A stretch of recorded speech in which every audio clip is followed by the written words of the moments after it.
he wanted to make movies. So he needed somewhere to make his movies, so built and designed in 1893, as you see in the photograph here, we have a model of the world's first movie studio.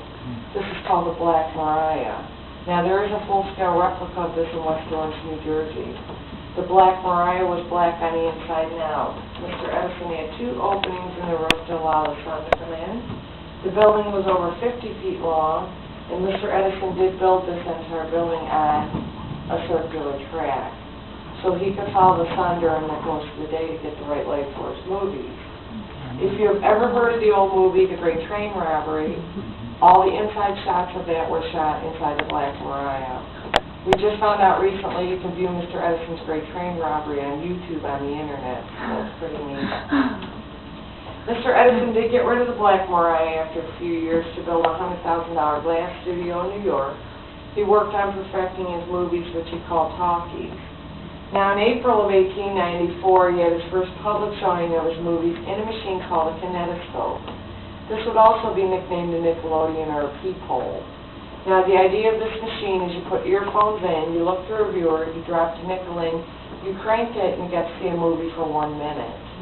Well, everybody thought this was really neat, so these became popular, and they were put in parlors and arcades.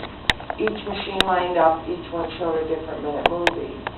Now, Mr. Edison saw how much people liked his movies, and he wanted to show a larger crowd. Now, actually, the Lumiere brothers in France were the first ones to project a movie on a big screen. Mr. Edison wasn't too far behind.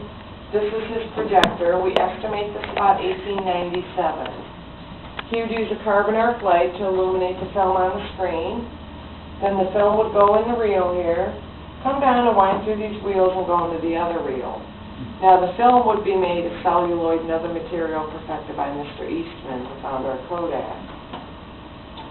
Then this would be hand cranked, and then it would be coupled with the sound off the phonograph, a large disc or a cylinder. So you have to imagine who's ever hand cranking this has to try to stay in sync with the sound off the phonograph. Now, we're used to seeing movies that last 2 hours. Back then, Mr. Edison's movies were called shorts. They usually lasted about 10 minutes, and they were usually shown between vaudeville acts.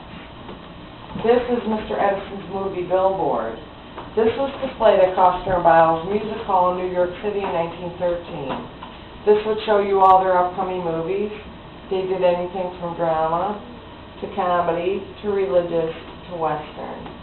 And that's how we started in our music.